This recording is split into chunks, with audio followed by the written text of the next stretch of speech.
Hello and welcome to the Rookie Mistake Monday recap after a massive Caulfield Cup day and Everest day. Did we learn anything out of those meetings, guys? My main takeaway was a lot of the pundits on TV and racing couldn't help but jump on and pile on and tell you that K-Ing Rising couldn't win. And it just confirmed that they pretty much have no idea, most of those guys. They work in the media. They're broadcasters first, horse racing people second. So, and it was quite funny. I've just jumped off RaceNet and there's some dickhead on there putting up an excuse why he was wrong. Look, I said it last week. I said to you guys, the only people realistically who know how that horse is going are people that have been around the horse and they know the horse, and that was David Hayes and Zach Purton. And they said the horse was fine. So anyone that was knocking it heading into the race was clueless. I thought the trial was fine as well. It was just a pipe opener. It wasn't out there to smash any race records. Probably wasn't at his best yesterday or on Saturday, but look, you know, you're not going to be your best away from home and having to cope with all the travel and all that sort of thing. So huge win, champion horse, and well done to David Hayes and the team. And look, that's what we've learnt, guys. There's a lot of dickheads out there in the racing media. But then again, we knew that anyway. Why do you think I called it Rookie Mistake? Fucking Rookie Mistake, people out there saying K-Ing Rising couldn't win. Huge week for us this week. Go back through my videos. October last year, I said Aliana could win the Caulfield Cup or the Cox Plate this year. I think she would have won the Caulfield Cup. I think she would have walked it in. 100 to 1 shots, run second, beaten half a length. She goes into the Cox Plate on Saturday. Interesting. How well is she going? Don't know. Chris Waller made a statement yesterday where he said her coat had turned a little bit, had improved. So that's a good sign, because he had said that Via Sistina's coat had come through, but Aliana's hadn't, and he said it has now. So expect some big improvement heading into the Cox Plate. They're priced it at $5. That's an interesting price, that. Having watched this horse from debut, I would say in this race, Aliana's either $3 or she's $12. She's one of those two. If she's on, then she's $3. If she's really improved, and bearing in mind, she doesn't have to improve all that much. She got a shocking ride last start from Damian Lane. I think Hubert Huge Bowman is a good booking.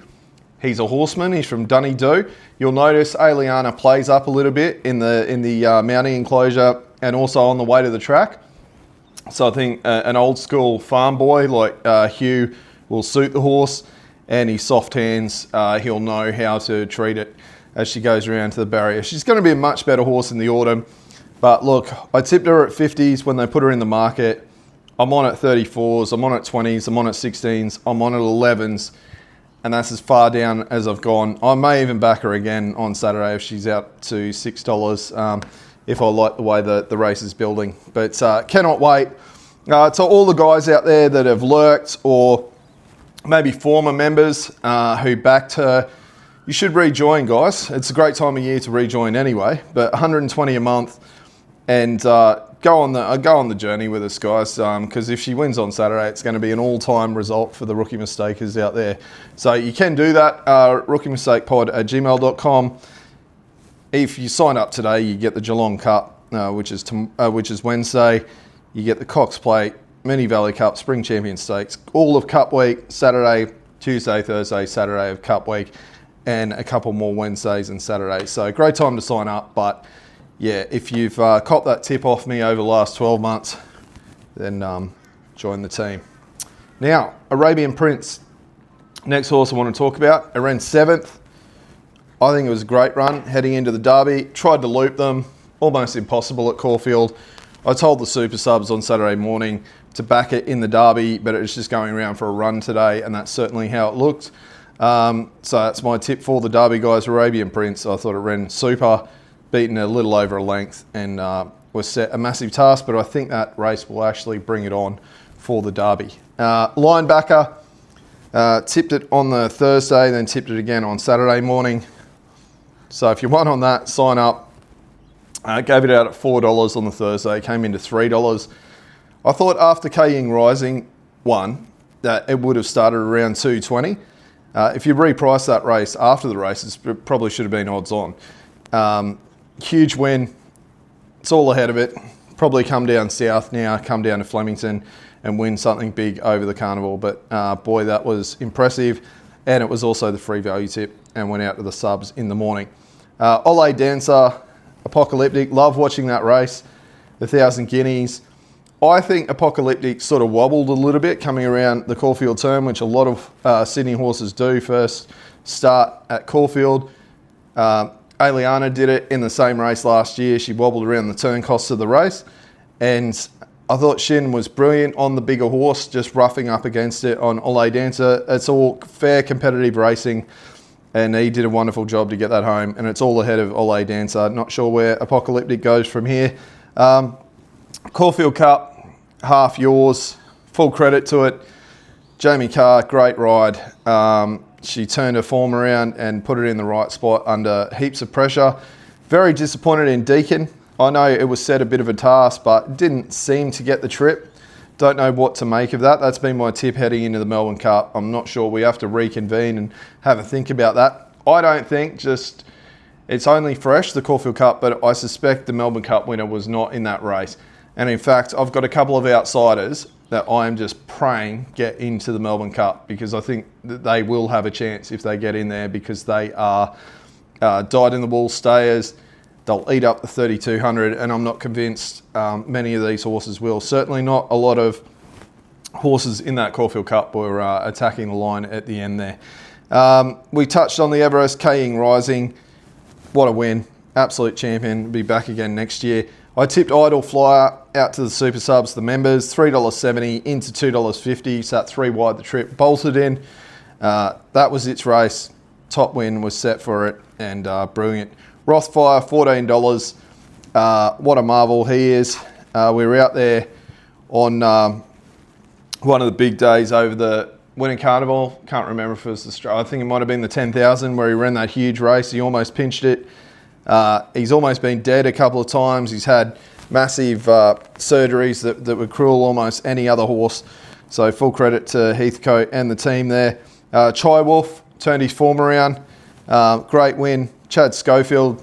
If you watch the first, say, 400 of the race, he sort of shortens up Zach Purton on the English horse and Fangirl as well. So I wouldn't be too harsh on Fangirl and that English horse coming out of that. Certainly Fangirl costed a length or two, and I think without that, it probably tags up Chai Wolf and ends up in the finish. We've got the Caulfield Cup on Wednesday. Caulfield Cup, Geelong Cup on Wednesday. Always this super race. Whiskey on the Hill goes around. Hopefully Whiskey on the Hill can win it and head into the Melbourne Cup. Do yourselves a favour. Have a peanut on Whiskey on the Hill now. I think it's about 80 to 1 in the Melbourne Cup at the moment. If it gets into the Melbourne Cup, it will not be 80 to 1, I assure you of that. Sticky barrier 8. Mickey D's on board. They've kicked off Damien Lane for getting it in all sorts of trouble last start. So hopefully Mickey D can get Whiskey on the Hill home on Wednesday. As I stated, if you sign up now, you're getting the Cox Plate Day, Moonee Valley Cup on that day, Spring Champion Stakes in Sydney. You're getting all of Cup Week, guys. So I cannot stress this enough. Through Cup Week, there's a few little tips, little sort of edges that I play. And it's one of the most lucrative of the year. We had a big fill up last year over Cup Week. So as I say, you don't pay any extra. You pay the same as you do every other month, $120. And you get all that included. RookieMistakePod@gmail.com if you want to sign up. Cox Plate, just quickly, early thoughts. Via Sistina, the best thing for the race is if Via Sistina draws, say, 10. Because it makes it sticky out there. And do they go forward? Do they go back? Via definitely can win. Antino, possibly. On his day, I wouldn't have Antino pegged as a Cox Plate winner myself. I saw someone on Twitter earlier said he thought Antino will start $2.50. Mate, if Antino starts $2.50, I'll start taking your bets. That's no chance. I actually think there's a chance that Aliana firms a lot more than Antino, depending on what Chris Wallace says heading into the race and how well Aliana's going. Globe will set the pace, not too worried about it, unless it's just a crackerjack leaders track. Treasure of the Moment, I've said all along, I don't think Treasure of the Moment's as good as Aliana. We're going to find out on Saturday. This is the first time they've ever raced each other. And yeah, so that leaves us with Aliana v. Via. That's what I've got it down to. She beat her 2 starts back. I thought Aliana got crowded last start. But if her coach turn and there's big improvement there for Aliana, she can certainly win the Cox Plate, which would make her the best horse in the country. So that would be a huge thing for us at Rookie Mistake. I labelled it 12 months ago, and I'm not saying she's a certainty, I'm not saying she's a moral in the Cox Plate, but it's just great to have a runner when we got such massive odds. So again, guys, if you did get on at the early price, enjoy this week with us. If you want to sign up, rookiemistakepod@gmail.com, get involved and get all of the Geelong Cup stuff coming down the pike on Wednesday as well. That's it for me today. Cracking day of racing on Saturday. It was good to see all the young people out there celebrating, and I just hope that some of those people are betting as well, that it's not just a day of getting out on the piss. I suspect it probably is that. But yeah, I just hope they kind of get the bug for racing, and we get more people involved in the industry, because that's what it's all about. And I'm not interested in people buying horses and becoming shareholders and My Racing and all these other scams out there. I just want people to have a few bucks on a horse and just enjoy the journey. It doesn't have to cost an arm and a leg, and we go from there. So that's it, guys. That's it for me. I'll be back on Wednesday. It's building as a massive spring. Can't wait for the Cox Plate on Saturday. It's a small field. I've seen some people knocking it, but I think that's what makes it so tactical. And we just wait. I'm just hoping that H. Bowman can get the job done. Rookie Mistake out.